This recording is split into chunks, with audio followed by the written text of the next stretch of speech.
Because just as much as we're giving ourselves positive intentions and positive language, we have to recognize where we are limiting ourselves and where we're holding ourselves back and where we're choking that beautiful vegetable garden with weeds. Hello and welcome to the Business of Happiness podcast.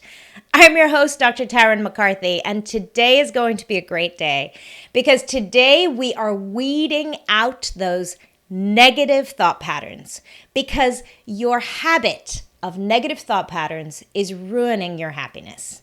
It's stressing you out. It's causing more overwhelm and anxiety. That's what we're talking about today, is breaking the habit of negative thought patterns. Just like a garden, a beautiful garden. Imagine the garden. I have this garden right now, a vegetable garden that has so many beautiful vegetables, and we have been looking after it and watering those plants so religiously, and it's growing so beautifully. But what is choking off my beautiful pumpkins are the weeds. The weeds are the equivalent of those negative thought patterns. And it doesn't matter how much you water and tend and care for and feed your crops. If you are not getting in there and weeding, you will find that it'll limit you in terms of how much you can actually produce. You know, we talk about sowing and reaping what you sow and really planting these positive thought patterns and positive affirmations and gratitude journals. We have so many tools for reaching and striving for happiness every day. But if we don't go back in and address those negative thought patterns, then we just get choked off from the side. And if we're not addressing those old habits of negative thought patterns, then we're limited in the great ability of all the positive habits that we're putting into place.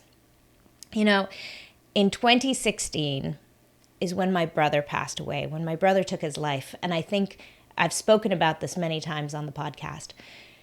And the reason why I bring us back to 2016 in this episode is because, of course, that dropped me down in a negative spiral. Obviously, I was so terribly sad and terribly depressed after Douglas died. Within a few months, I think it was really almost a single month, within a month after Douglas died, my son ended up in the hospital, and he was just in third grade at the time, little boy. And at a point, he was fighting for his life. He had an obstruction that was pushing on his spinal column and on his airway. So there was a mass in his neck that was pushing on both of those things, and he had trouble breathing, he had trouble straightening his neck, he was in so much pain, and he went into urgent surgery within that day. And I remember lying in the hospital room with this little boy who just didn't deserve it, grieving my brother, who I also felt didn't deserve his fate, and thought, why is everything happening to me? Why is this all happening to me? I can't get ahead of this. I can't get out of this negative spiral. What is going on with me that all this negativity keeps happening? Well, wouldn't you know, within about 3 months, I again was struck with tragedy when another one of our family members attempted to take her life. And I took her to the hospital to save her. And, you know, once the adrenaline wore away, and I was able to sit and reflect, I went right back to that place of, why me? Why is all this happening to me? Why am I the one in this place that has to deal with this? I can't even get over one tragedy, and then another one happens to me. And I started blaming, number one, myself. I started giving myself a lot of negativity of why I deserved this, why bad things needed to happen to me, old stories of excuses and reasons why I deserved, quote unquote, I'm using air quotes, deserved this punishment. And then I started blaming other people. Of course, so easy to judge other people, everybody around me. In the community where this family member was suffering, I was blaming her community, blaming her friends, blaming the hospital staff, judging everybody left and right, and of course, her as well. And then there was the bigger world at large that needed to be blamed, and I started feeling just so depressed about the world that we're living in and how all these tragedies are happening all around us. I started seeing more and more of it. The reason why I'm telling you the story is because I was at the time really working on myself. This was me really trying to rediscover my purpose in this world. And I was in the middle of building a business that I was building from the foundation built on my values. I was doing it right. I was doing the right work at the right time. I was seeing a therapist, I was working on myself, and I was building a business for the purpose of serving others and for empowering the world around me. I was doing everything right. But what I hadn't done was start addressing those negative habits. And as soon as tragedy struck, those negative habits crawled right out of the woodwork. You know, another analogy that comes to mind is as you're working on your own personal development, as you're working on finding happiness and fulfillment in your life, imagine that as a pyramid. Imagine that every stone that you hone and put into place, starting from those building blocks on the very base of the pyramid, are strengthening you. And as you're starting to come higher and higher up the pyramid, you've got that big, broad base, and then you put another one on, and every big, enormous boulder that's being just smoothed and shaped just right is as you're building your personal development and becoming stronger and stronger within yourself as you're heading towards the peak. And I believe we're never going to actually reach that peak. It's about the journey of building this beautiful pyramid, getting closer and closer to our true selves and to acknowledging and loving our true selves for who we are so that we can find our greater purpose. Imagine that gorgeous pyramid that you're working on, and I honor you right now thinking about you and acknowledging, especially if you're listening to this podcast, I know that this matters to you. And you're building your own pyramid wherever you are along that journey. But now imagine that there's this underground riverbed that is the negative, bad habits of negative emotions. And if we don't address it, it's going to wash out from under us and that pyramid's going to fall down. No matter how much you're doing to work on yourself and to see self-empowerment and to honor the power that's within you and to see the beauty in the world, no matter how many gratitude journals you're writing, no matter how many intentions you're setting at the beginning of the day, which are powerful practices to realize inner fulfillment, no matter how many of those things you're doing, if you're not addressing that underground riverbed of negativity, it will wash out from under this beautiful, beautiful structure that you're building. So we have to address those negative feelings, those negative thought processes, and those negative words that we keep feeding ourselves. Because just as much as we're giving ourselves positive intentions and positive language, we have to recognize where we are limiting ourselves and where we're holding ourselves back and where we're choking that beautiful vegetable garden with weeds. If you're listening to this podcast, chances are you didn't get into business to be miserable. The problem is that people feel that if their business gets busier, if they start becoming more successful, that happiness will eventually set in. But it can actually get worse. This is why I created the Business of Happiness Prosperity Coaching. In this one-on-one coaching, we look at how to redefine success on your terms and re-find the joy and the passion in your dream. Visit me at thebizofhappiness.com and become the happiest business owner you know. Now, there are 3 big areas that I've alluded to in my story about my adventures in 2016 as the world was showing me more and more negative things happening to me, and I was swimming in that negative language. There are 3 areas that we tend to fall into with bad habits of negative talk. And one of them, the first one, is negative self-talk.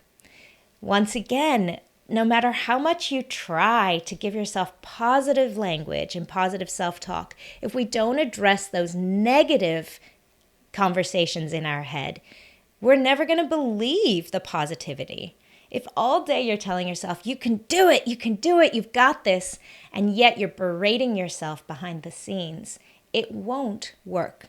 In fact, it leaves us feeling unsafe within our own bodies. You know, in business, this is true too. Leaders try to stand up into leadership and own their power. And yet, if they're constantly telling themselves negative stories about unworthiness, then they will never feel like a safe, empowered leader. And people in business will have a hard time following you. Your team will have a hard time following you. I see this often with my clients who are leading incredible teams, doing incredible things, but they're constantly telling themselves negative stories about how they shouldn't be doing something, or they're not worthy, or they deserve negative repercussions, or just feeling shame or guilt. Shame and guilt is a negative habit as well, one that we have to address. Believe me, I know what this feels like. I have dealt with this in my life as well. And guilt and shame are those negative conversations inside your head that will absolutely prevent you from moving forward and owning your true power and finding happiness. The second area of negative bad habits of negative thinking, is about other people. And it's easy for us to get into this habit and get stuck in this habit, especially with social media. When we start judging other people, other businesses, competition, or we start judging patients or team workers, team members, or our competition in the community. You know, on social media, we see other people having great success, and often our first go-to is to judge them or to think, oh, but there must be something wrong with them. This happens often in relationships as well. When you see another couple that's doing really well, you think, oh, but they must have some problems that they're not showing. This conversation often comes up in social media where people assume that everybody who puts something positive on Facebook or on Instagram is only showing the beautiful sides and not showing the negative sides. Once again, that's judging immediately. Social media makes that so easy to do. But here's the thing, judging others, imagining negative things about them, giving ourselves stories, gossip, all it does is it fuels you with negativity. It doesn't help you. It's actually one of those weeds that's choking off your positive power. And it's a habit that is sometimes hard to break, especially if we've been in it for a while. One of the most difficult parts of it that I have had to deal with in my life is the habit of gossip. Because often we connect with others through gossip. We commiserate with others through gossip. It feels like a place where we can join and find friendship and camaraderie if we're all agreeing about some gossip. It's a hard negative habit to break, but it's an important one to break because once again, it just emits negative energy and it does not make you feel good.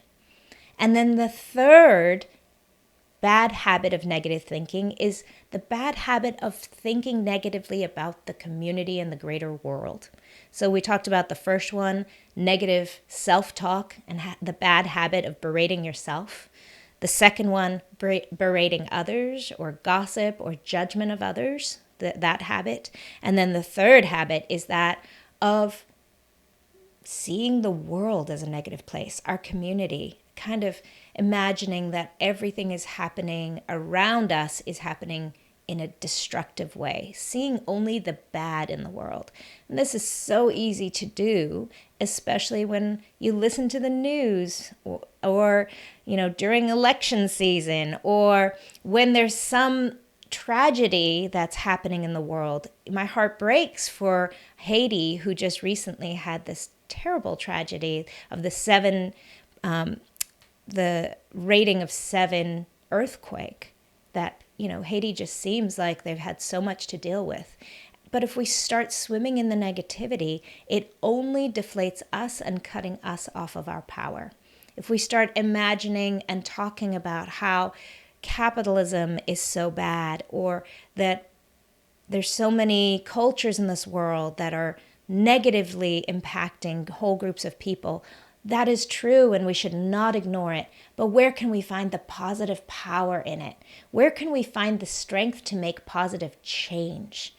I remember years ago when Katrina hit in New Orleans, and it was so tragic and so many people needed help. It didn't help anybody to start a negative discussion or an anger or judgment. The people who made the real difference were the ones who were looking for opportunity for change. They were the ones who were standing in their power and looking in the community to see who here is staying positive so that we can be a resource for support and a resource for change. When we look at our world as opportunity, that's when we can really make big changes on negative patterns. But we have to stand within our own strength first. It's got to be an opportunity to start weeding those negative thought patterns and those negative behaviors. I know this is a hard one to hear. And I know that as I'm saying these things, so many excuses and stories are coming up for you because as I'm speaking, I'm hearing them within my own mind. Oh, but what if someone said this? Oh, but what if someone gave this example of tragedy in the world? And nobody deserves the tragedy. And yes, that is absolutely true. Just as much as my little third grader didn't deserve what happened to him. But what brought us through was focusing on positivity and not blame. We went down the blaming route, trust me. We blamed the surgeon. We blamed 101 things when he was in pain because we were in a very negative place. And all it did was perpetuate more negativity. And it disempowered us. When we were able to stand up in positivity and say, wow, look at the opportunities that we have here. Thank goodness we were in this community. We had access to phenomenal medical care. Thank goodness I have a community of support in my family. Thank goodness I was there for that family member when she needed me. And take away all that negative language. And the first step in doing so is just being aware of it. So as you go through your day, just be aware of that negative language. Just be aware that this is a habit that so many of us have. Just like if you decided to eat really in a healthy way and decided to eat all good foods and you still had that bad habit of eating terrible foods at 8 o'clock at night, you wouldn't feel the difference of eating all these great foods throughout the rest of the day. You have to address those negative habits. Imagine for 1 minute a world where all your positive intentions, all your intentions of feeling good, of feeling joy, of feeling happy and love and peace. Imagine where all those positive intentions actually created a world around you that gave you evidence for it, that gave you more and more opportunity to appreciate and enjoy all the abundance in your life. Imagine that actually came true and that you weren't stripping yourself of all the beauty around you with the negative self-talk, the negative talk and thoughts about other people, and the negativity, seeking out the negativity in the world. Imagine that you're able to see instead the positivity and the empowerment around you and the resources around you to make real change and real impact. It's possible. And all it takes is for us to be aware of that language within our own heads and to be a little bit more aware of where we're choking off our own strength and power. I believe in you. And remember, when you feel good is when you can actually do enormous good in the world. Have a spectacular day.